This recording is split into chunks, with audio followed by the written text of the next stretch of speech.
Sir, me mateys, 'tis time for this journey to come to an end, and we're approaching our port of call, and we'll end our lives and adventures there. But for that, we need to go one further place, and that is, of course, anti-capitalism.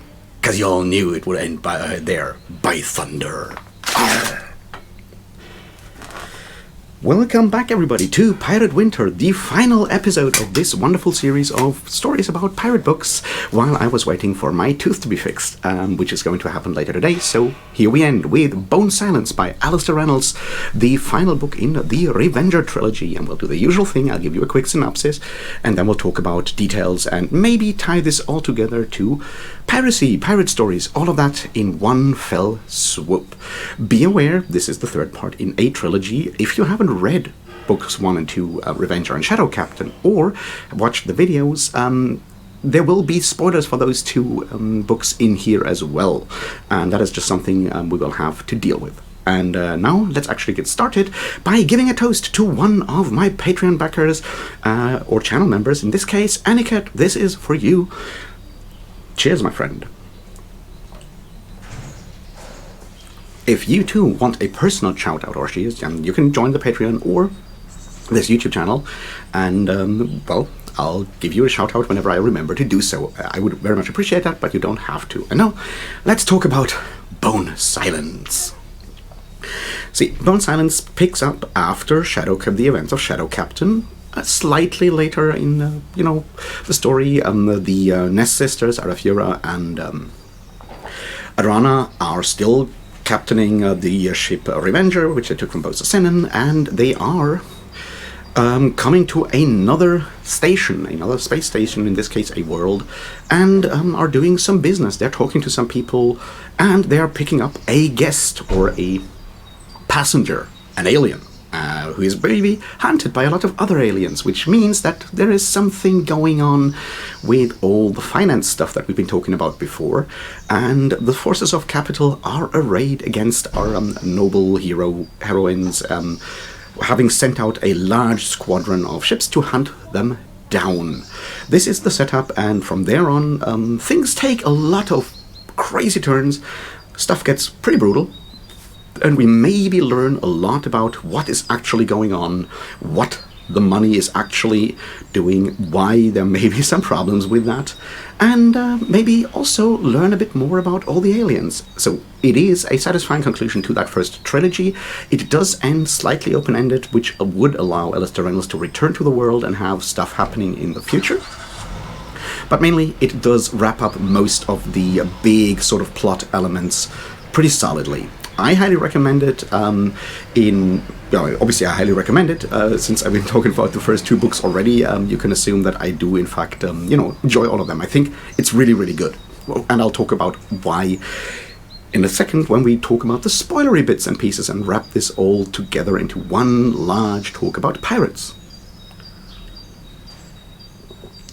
So let's start. And as always, we'll talk a bit about pirate history and how it has come down to us, and then what we can do with that, and how that applies to this specific pirate story, even though it is set in space. And one thing that we haven't really talked about before, even though it shows up from time to time, is, of course, pirates and utopia, and pirates and capitalism, and all of that. See, there is a connection between capitalist exploitation and piracy in a lot of ways, where see, if people lose some of their other economic bases, piracy is something that can happen, and that comes up a lot. For example, when you look at the Horn of Africa, traditional fishers have turned pirate because large international shipping fleets are, fishing everything out under them. So that's one thing that has happened, obviously in the past. So there is a connection where economic precarity makes piracy a viable approach, or a viable career option, if you want to call it that. And that is always something that we've always been aware of, and that sometimes comes up in pirate stories. Now, the interesting thing is, of course, that this often gets connected to what you might call a utopia in a lot of ways. Pirates have always been aspirational. You've heard about Libertalia and the idea that that pirates had a form of democracy, were trying alternative societies compared to what continental Europe was doing, for example, in the 17th and 18th century.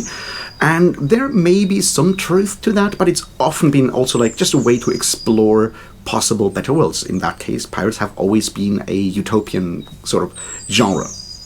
And we can see all of this come together in this new book, this final book, Bone Silence, where the economic stuff kind of becomes more of a thing. See, the end of Shadow Captain was, of course, the great readjustment, which is already a really interesting terminology, when all the coins kind of woke up and reset their values. And yeah, that's the kind of, bubble bursting or financial crash that does, happen from time to time. Now, here's where we start with this new book, where we see the consequences of that, including people who lost all their savings jumping out of windows. It deliberately evokes sort of, experiences of, say, the Great Depression and other like banking collapses where this did, of course, happen. And Alastair Reynolds is doing this very explicitly. This is something I've been hinting at in the first two books when we talked about Revenge on Shadow Captain, that there is a certain anti-capitalist or certainly a questioning of capitalism is happening in these books.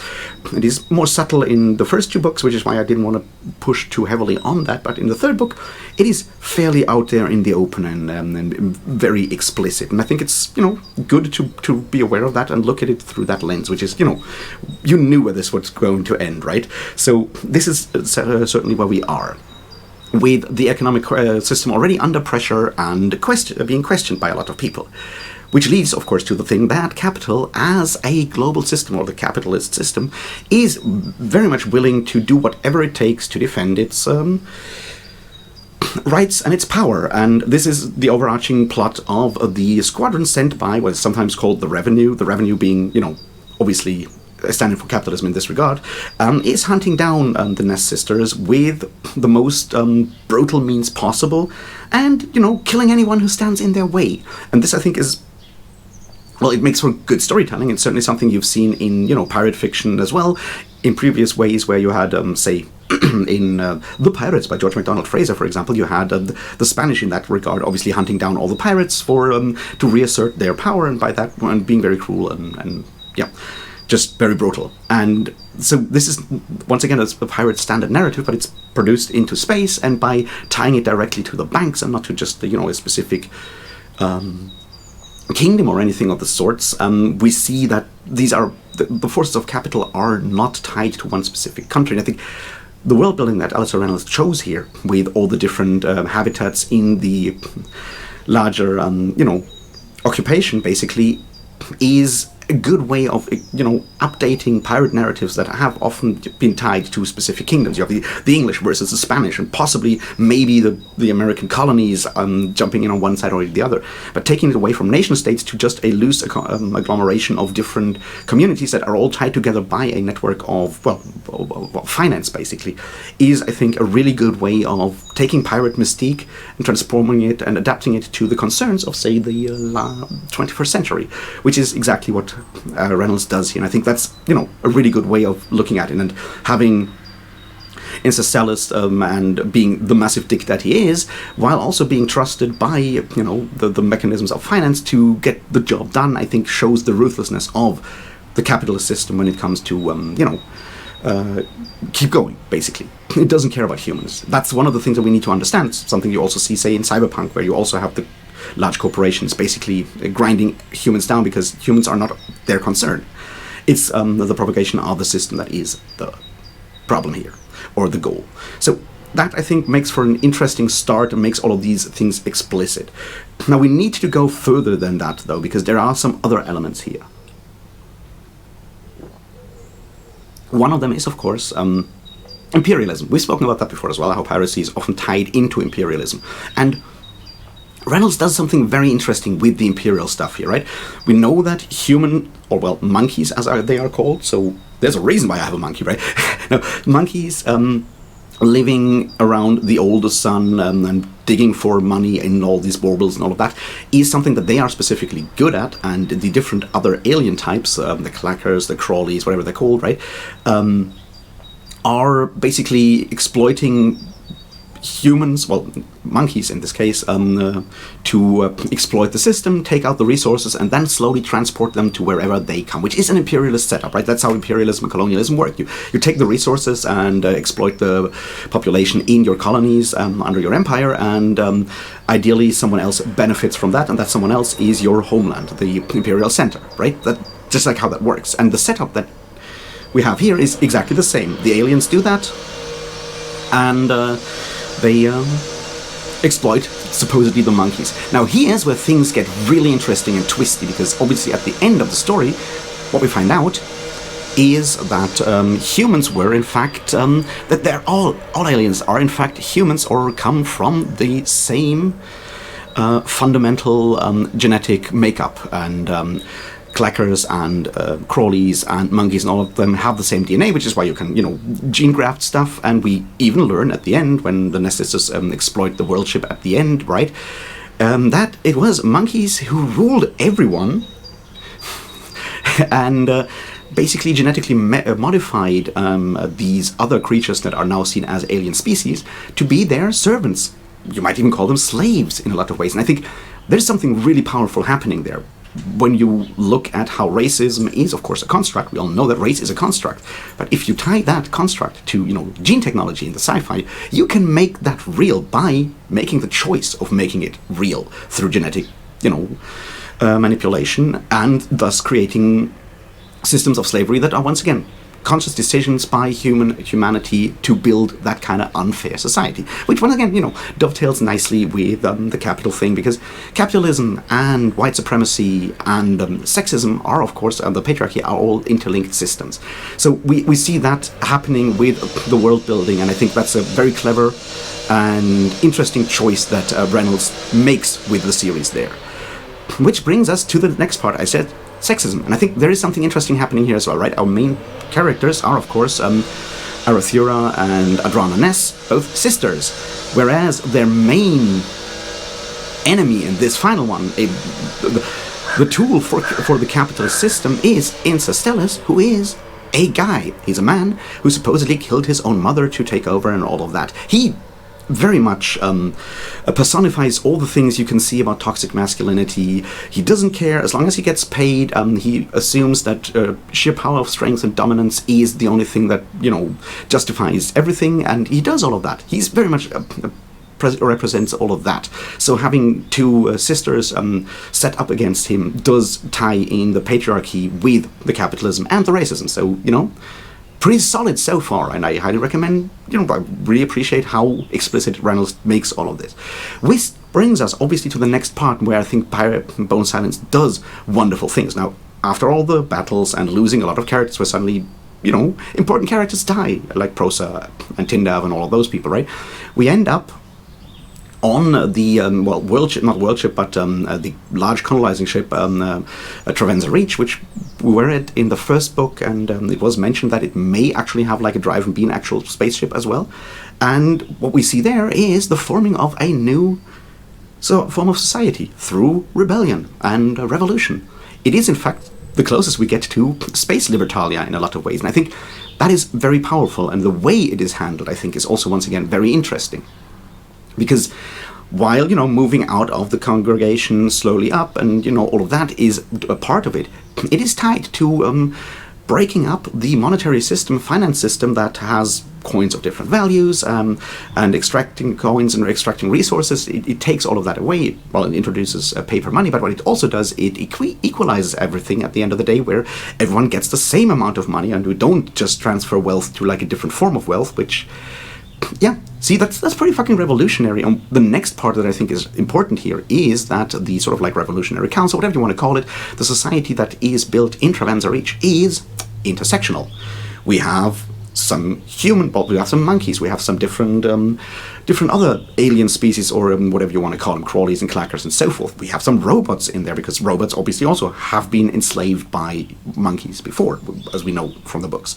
And we have, the mixed people, the so-called modelheads or motleys or whatever you want to call them. And it's also spread all over like different genders. And I think that is where the book comes together, because the idea of such a utopia, pirate utopias were the same thing, where you talk about gender equality being somewhat higher in pirate stories, where we talk about how there were a lot of probably more female pirates than there were female sailors in, say, the British Navy at the time. So you have that interracial, intergender, intersectionality built in our fictions of pirate utopias in the past, in that fictional libertalia that probably never really existed that way, although I highly recommend you read Pirate Enlightenment by David Graeber nevertheless. It's a really good book and does do some interesting things. But we have that intersectionality, and that's the only way we can, in fact, overcome these systems, by being intersectional. I don't know, read Nancy Fraser's Cannibal Capitalism for more on that. So I think that is, if we read this entire series as sort of an anti-capitalist pirate story that applies to our circumstances right now, I think that's where the whole thing sort of ends, right? We have our intersectional revolution that builds a new society that could possibly become the model for other societies within the congregation, and maybe lead us all to a better future in one way or another. It is a utopia, it is aspirational, and that's pretty fucking good, right? Now let's talk about a few other things that I think are important to keep in mind and add to that. Some of them are just small bits and pieces that I just wanted to throw in because I find them interesting, and some of them are tied to the whole pirate thing at the end. So let's start with the smallest one that I just personally really found nice. The coins being part of some gigantic quantum mechanism that is supposed to revive the sun is cool. And it also is really cool because back in the day when we did piracy stuff, not we did piracy stuff, but back in the golden age of piracy, and even before that, you have an alchemic understanding of elements. And gold is supposed to be, close to the sun because it's the rays of the sun that strike metal. The metal then turns into gold because it's ripening under the sun. Look, it's alchemy, it doesn't have to make sense. So what Reynolds does with the coins, supposed coins, right?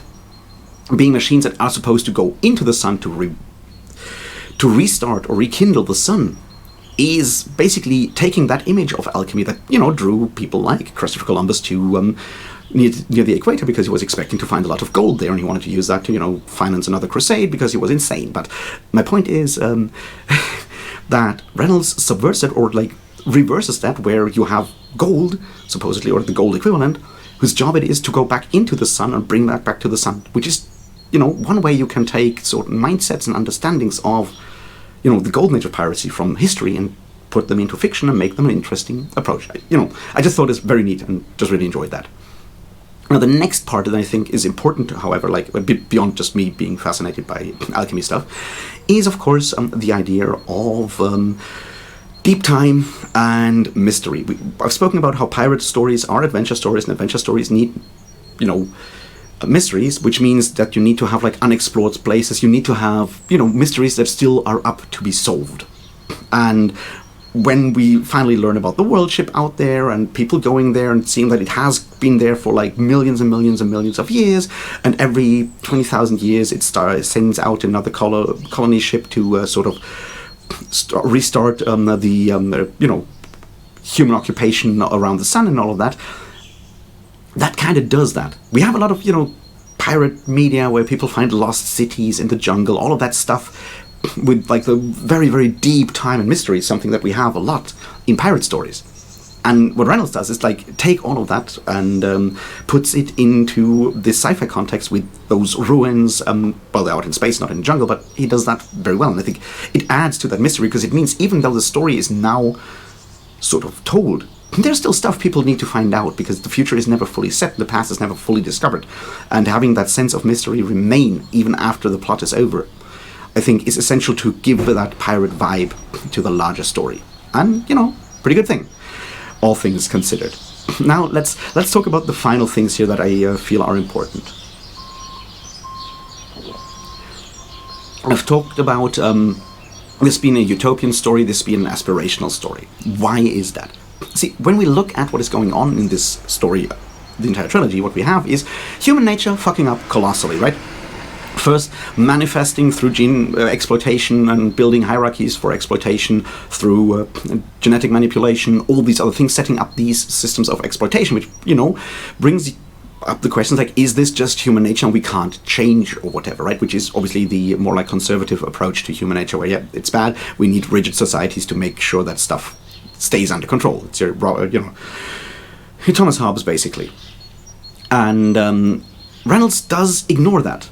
Or the answer is, of course, no. We can choose, once we recognize our cruelty, our inhumanity in what we have done when it comes to, exploiting everyone. But we can move beyond that and make a choice to do better. And that is, of course, core anarchism, basically.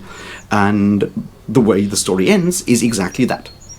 Now, here's where I want to talk about pirate fiction in general, and why this story could only be told as a pirate story in that regard. Throughout the last weeks, I've spoken about different forms of pirate stories, how history was fictionalized, mythologized, and so forth. Myth is always a way for us to make sense of the world and either hold out hope that something could be better, or dream at least of something, that there is some justice out there even though we are suffering at home. That is something that has always been in there. Pirate stories are also always adventure stories, which have larger-than-life heroes who do individual things just by virtue of being, heroes and not just regular people. Which, it's not how society works. But all of these things have always been sort of like ambivalent with pirates when we talk about ideas like, democracy on board of a ship and drawing up contracts for that. It is about sacrifice. It is about building utopias like Libertalia or other, pirate settlements. It's all of these things are sort of on the border of that. And what Reynolds did with the entire story of the Revenger trilogy is take all of these underlying themes, these ideas, these hopes, and the sense-making, and put it all into like one big space setting where he can, deal with the underlying questions of capitalism, of imperialism, of racism, and so forth, without the concrete historic elements that may prevent the story, that make the story more specific and less universal. And he took all of that away and turned it into a pirate story that is full of adventure. It has larger-than-life characters with Arathura and Adrana, but it's also about an entire society deciding to do better, which is how the opening up happens. Right in the first book, we have Arathura writing down her story as a first-person testimony, and it's focused on her. The second book is on Adrana, who looks at Arathura and at herself. So we move one step out already. The third book is told in third person, limited somewhat, but it steps one further step out and opens this up from, this is our hero, these are our heroines in this case, they save the world, to these are just two people in special circumstances who then make alliances with all kinds of other people to create a better place as a society, as a community. And using pirate stories by the trick of opening up the perspective from book to book, by ending where it ends at this point, does allow that shift of making pirate stories, something accessible to anyone, something that is open to anyone and shows the more like mutual aid aspect of it, the more societal aspect, the larger systemic aspect, and not just, they could do this because they were like special.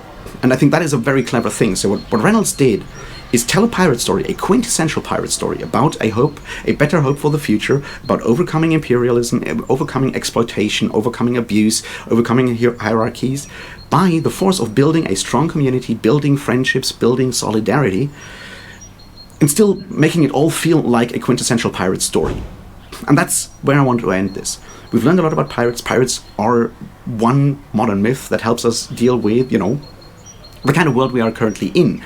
But for them to become inspirational, become something that helps us change the world, we need to open them up and not just have them as a story that can sort of soothe our acceptance of the system. It needs to be turned into something rousing in a lot of ways. And Alastair Reynolds managed that, and I'm glad that this is how Pirate Winter ends, where we have looked at different elements of historical fiction, where even in the most like children's book version of Treasure Island, even there injustice is mentioned on the sides. We've seen how historical settings, choices do impact the kind of stories we tell, and then we've seen what happens when you strip all of those historical aspects away and pare it down to the bare bones of what makes a quintessential pirate story, and it turns out, you kind of ask for revolution with that, and that's a really good thing. So with that, thanks for watching Pirate Winter. Thanks for watching anything, really. Let me know what you think about those books, if you have thoughts on them, down in the comments. I am eager to hear anything about that. I'll be doing something else next. Maybe we'll return to pirate stories in the future. Who knows? Until then, well, like, subscribe, comment, share, join the Patreon, join the channel, do whatever you want to do. Just make sure that you don't become a slave of the capitalist system if you can help it. And until then, thanks and cheers.